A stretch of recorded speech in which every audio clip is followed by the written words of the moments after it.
Myanmar's transition towards democracy is one of this year's most remarkable developments. Newsline today begins a two-day special broadcast from the country known as Asia's Final Frontier.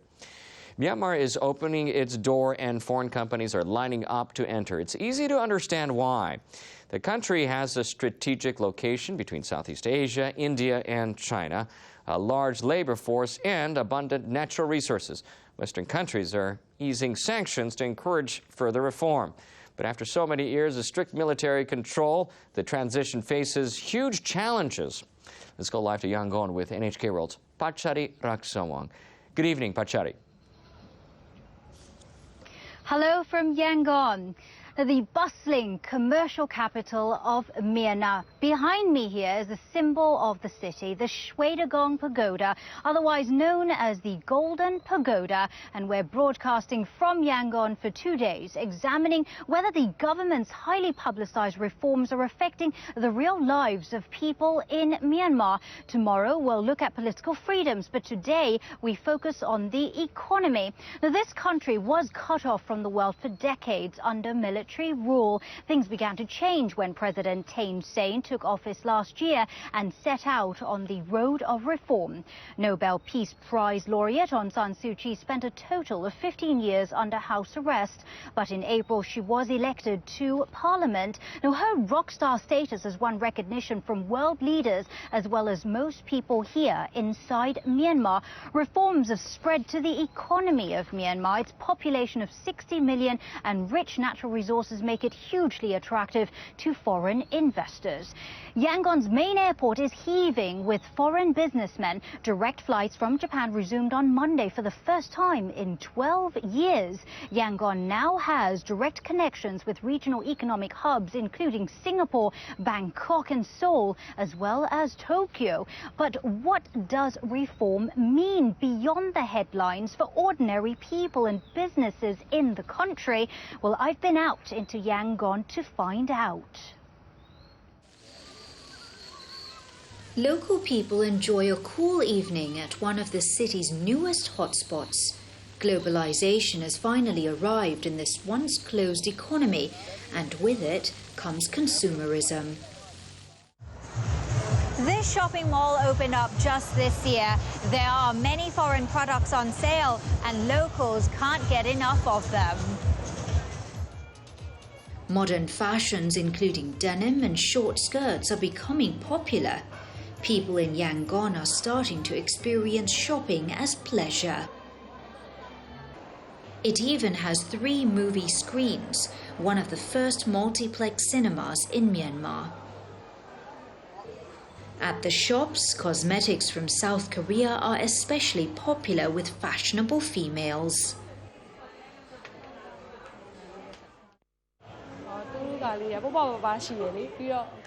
I like Korean cosmetics because they're easy to use and look natural.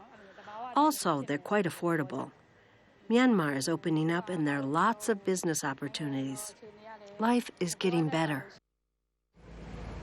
In the bustling city centre, old-fashioned lifestyles are on the way out. The conversation is starting to change. This here is a stand where people would come to make their phone calls, but not anymore, as like most other countries, cell phones like these are the latest must-have items of people today. The price of a SIM card has fallen from about $3,000 to just $250. Ordinary consumers are eager to buy, and the most popular handsets are Chinese. I always use a Chinese mobile. No other phone will do.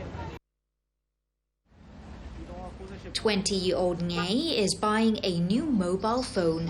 The price tag of $120 is equivalent to 1.5 months' salary. But retailers say consumers are willing to pay. Icons of Western consumerism such as Coca-Cola and Pepsi are officially on sale again. Foreign businesses are returning to one of the most exciting new places for business on the planet. But the outlook isn't always bright here in Yangon. The unstable power supply means blackouts are frequent. Across the country, 75% of the population lacks access to electricity. Poor infrastructure is a big concern for investors. This Japanese sewing factory is located at an industrial park. But even there, it struggles with severe power shortages.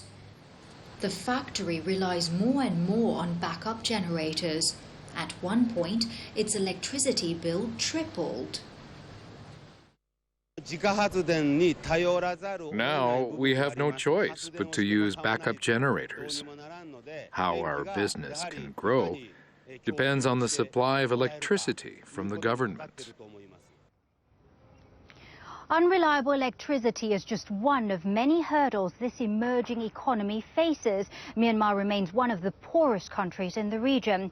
The Asian Development Bank reopened its office in Yangon 2 months ago, and we asked the head of the bank's extended mission here for his outlook on the reforms and challenges ahead.